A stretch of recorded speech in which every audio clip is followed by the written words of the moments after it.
안녕하세요. 유길입니다.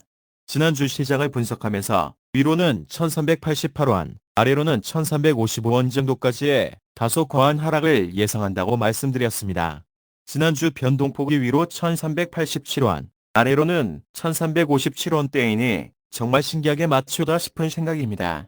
바이든 사퇴를 이야기한 뒤 며칠 뒤 사퇴하고 엔화가 하락할 것이다라고 이야기한 후 엔화락하고 원엔 850원대면 지금 조금씩 사놓으셔도 좋을 것 같다고 했는데 어느덧 930원대까지 올라와 있습니다. 그리고 원화도 큰 폭 하락에 대비하자라고 이야기했고 이번 주 1350원대까지의 하락을 말씀드렸는데 1350원대까지 하락했습니다. 나름 신통력 있는 유튜버 같습니다. 지난 3개월을 되돌아보면서 조금은 의미가 있다 싶기도 합니다. 사실 외환 관련 일을 하고 있지만 이렇게까지 세밀하게 분석할 일은 아닌 그런 일을 하고 있습니다. 우연히 지인과 술자리를 하다 당신이 잘하고 재밌어 하는 것을 유튜브로 올려봐라라는 조언을 듣고 그래 그럼 한번 해보자라는 생각으로 시작했는데 나름 예상한 대로 잘 맞아 들어가니 기분은 좋습니다. 참, 또 하나 예측한 것이 있습니다. 해리스 당선된다고. 미국 최초 여성 대통령이 그것도 흑인 여성 대통령이 당선된다고 예상합니다. 한번 보시죠. 당선되나 안 되나? 이번 주는 휴가 기간입니다. 그런데 가족들과 휴가 일정이 달라 그냥 조용히 집에서 책이나 읽으면서 보내고 있습니다. 이번 주 6위의 외환시장 이야기도 한 주 쉬어가려고 했는데 시장이 워낙 급변하는 것 같아 그냥 계속 주간 영재를 이어가자는 의미에서 8월 첫 주간 리포팅도 하게 되었습니다. 아직 구독자 수는 초라하지만 나름 혼자 만족하는 유튜버로 자리 잡아야겠습니다. 혼자 몰래 보셔도 좋고 주위에 많이 알려주셔도 좋습니다. 그래도 구독자가 조금씩 늘어나면 그게 똑을 쓰는 이의 입장에서는 행복일 것 같습니다. 아무튼 열심히 해보겠습니다. 그럼 8월 5일 6위의 외환시장 이야기 시작하겠습니다. 이란이 이스라엘을 상대로 대규모 보복전쟁을 예고하고 있습니다. 지난 7월 31일 이란 수도 테헤란에서 팔레스타인 무장정파 하마스의 최고 정치 지도자 이스마일 하니예가 암살되자 이란과 하마스는 이스라엘을 공격 주체로 지목하고 보복을 공언한 상태입니다. 또 이란의 지원을 받는 레바논 무장정파 헤즈볼라와 이스라엘 간 군사적 긴장도 고조되고 있습니다. 결국 중동은 다시 뜨거워졌고 이는 유가 상승을 가져올 수 있고 다시 달러 강세의 분위기를 유도할 수 있습니다. 뜨거워지는 중동 지역을 잘 지켜보아야겠습니다.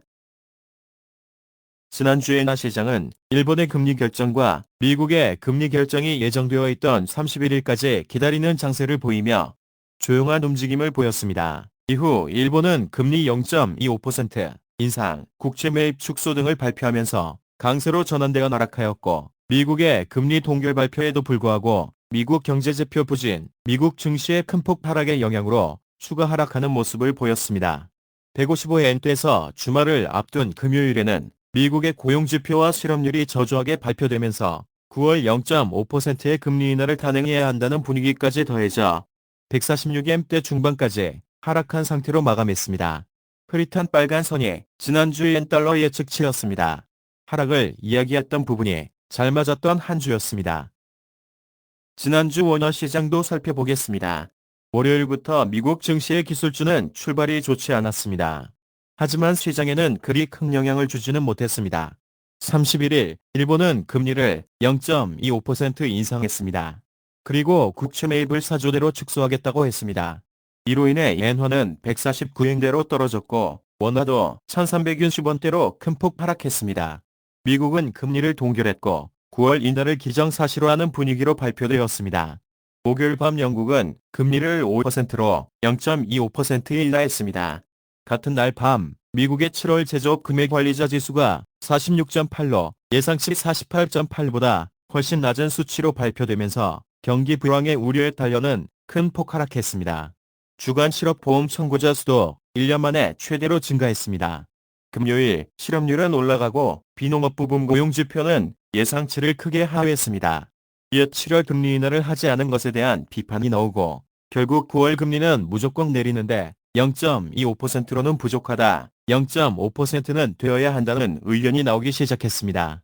또 이러한 영향에 더해 미국 증시에서 기술주들의 실적이 예상보다 크게 저조하게 나와 미국 증시 또한 큰 폭 하락했습니다. 이래저래 복잡한 요인들로 인해 달러는 급격히 약세로 전환되었고 원화는 크게 하락해 1357원까지 하락한 모습으로 마감했습니다. 원달러 시장도 흐릿한 빨간 선이 지난주의 예상 움직임이었습니다. 이번 주 주요 일정을 살펴보겠습니다. 5일 낮 일본 중앙은행은 금융정책결정회의 의사록을 발표합니다. 그리고 밤에는 미국 7월 공급관리협회 비제조업 구매관리자 지수 발표가 예정돼 있습니다. 지난주 제조업 구매관리자 지수가 큰 폭 하락하면서 미국 증시가 크게 하락했는데 이번에 비제조업 지수도 어떻게 나올지 잘 살펴보아야겠습니다. 이마저도 좋지 않게 나온다면 9월 0.5% 인하는 기정사실화되는 분위기일 것 같습니다. 현재 예상치는 이전보다 나을 것으로 전망하고 있습니다. 6일 통화정책회의를 여는 호주중앙은행은 금리를 현행 4.35%를 그대로 유지할 것으로 예상되고 있습니다. 8일에는 미국 주간 신규 실업보험 청구자 수 발표가 기다리고 있습니다. 소폭 감소한 것으로 예상하고 있는데 발표를 지켜보아야겠습니다. 결국 물가지표와 고용지표가 시작과 끝에 있기 때문에 한 주를 잘 살펴보아야겠습니다. 상승 하락 시소 분석입니다. 역시 최근의 이슈 중 하나인 미국 기술주 중심의 증시 하락입니다. 미국 증시 하락이 국내 증시 하락을 유도하고 이로 인한 외국인 순매도 증가는 환율 상승의 요인이 됩니다. 증시 하락, 외국인 순매도 둘 다 환율 상승의 요인입니다. 그리고 이스라엘 이란 간의 긴장감 고조가 중동 지역 확전으로 이어지고 이러한 불안감이 결국은 유가 상승을 유도할 수 있고 유가 상승은 물가 상승, 물가 상승은 환율 상승으로 이어지게 됩니다. 또한 불안 심리 증가는 상대적 안정자산으로 판단되는 달러의 수요를 증가시켜 달러 가치의 상승을 유도하게 됩니다. 반대로 환율 하락 요인을 살펴보겠습니다.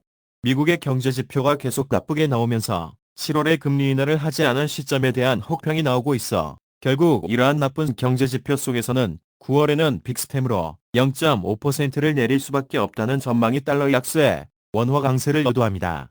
이러한 달러 약세, 그리고 미국 주가 하락에 대한 부분이 엔화 캐리 트레이딩 청산을 과도하게 유발할 수 있어 엔화의 하락을 이끌어 엔화 강세, 원화 동반 강세의 움직임을 가져올 수 있습니다.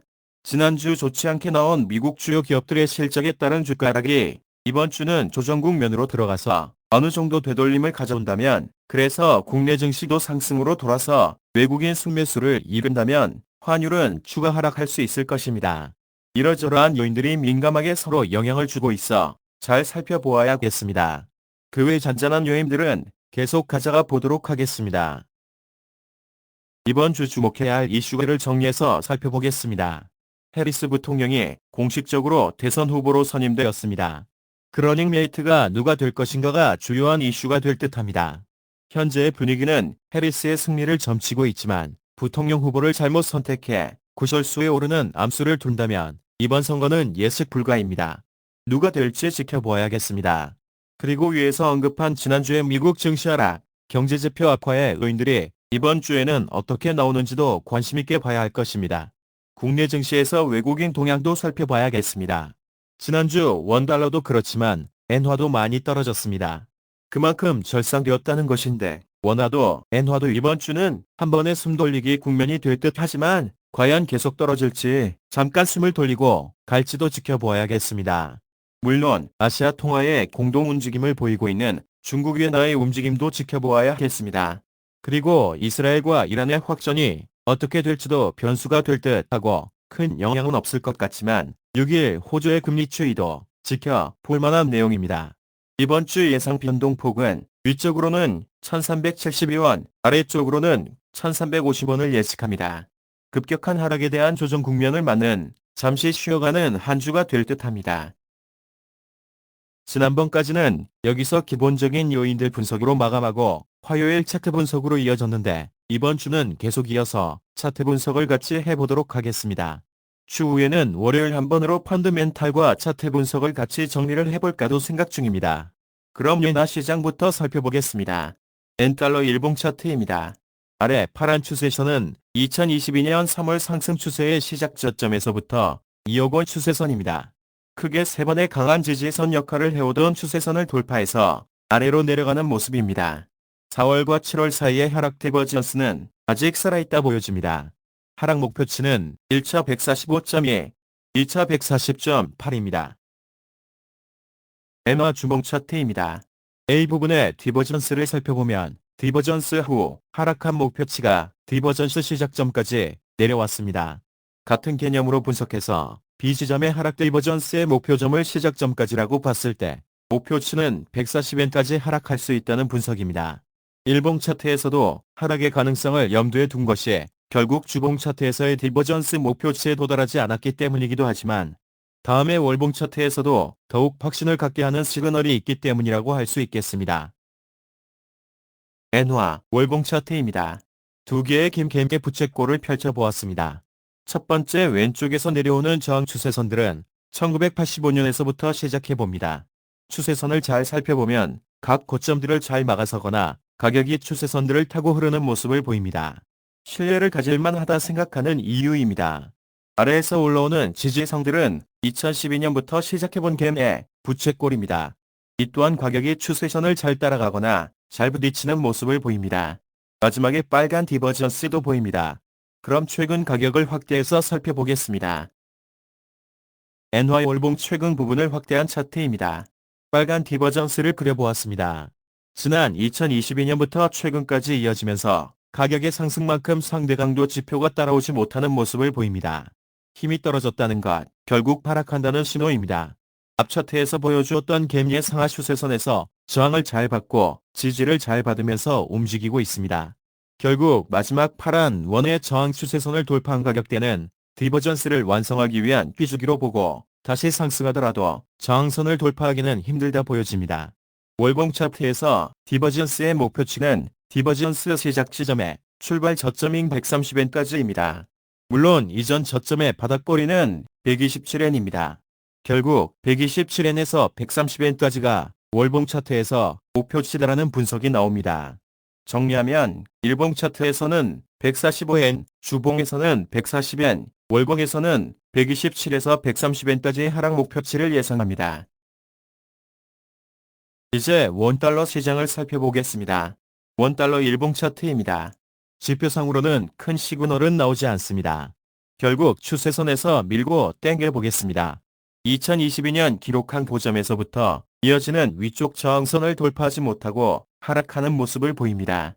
그리고 2023년 2월 저점에서부터 그 은지지선의 모습도 잘 받으면서 올라오는 모습을 보입니다. 1번부터 4번까지 4번의 저항을 했던 1350원이 5번에서는 가격이 저항선을 돌파한 뒤로는 강한 지지선이 되어주었습니다. 물론 약간은 못 미치고 약간은 오버한 부분은 있지만 1350원이라는 수치는 강한 의미를 부여하기 충분한 선입니다. 이번 하락이 1350원 하향 돌파한다면 다음은 1342원입니다. 지난주에 가격이 급락에 가까운 움직임을 보였기에 약간의 되돌림을 감안한다면 급락폭의 50% 정도 수준까지의 되돌림을 예상해보고 그 수치는 1372원입니다. 이후 하락의 모습으로 결국은 1350원을 돌파해 하향하느냐 아니면 50원의 수치가 주는 강도에 따라 지지받고 올라오느냐를 지켜봐야 하겠습니다. 대략의 단기 예측은 이렇게 하고 원달러 월봉 차트 오랜만에 크게 한번 짚어보겠습니다. 1997년 12월 1일 1995원 고점입니다.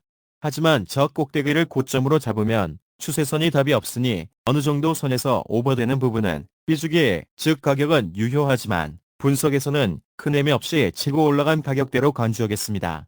저점의 추세선은 1988년부터 이어온 저점 구간을 연결한 가격 지지선입니다.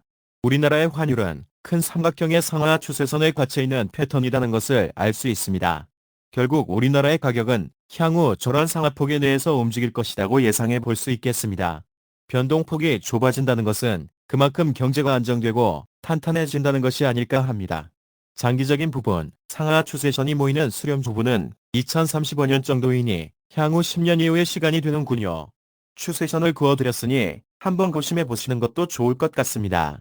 차트 분석에서는 최대한 다양하고 많은 선을 그어보시는 것이 실력을 증가시키는 방법입니다.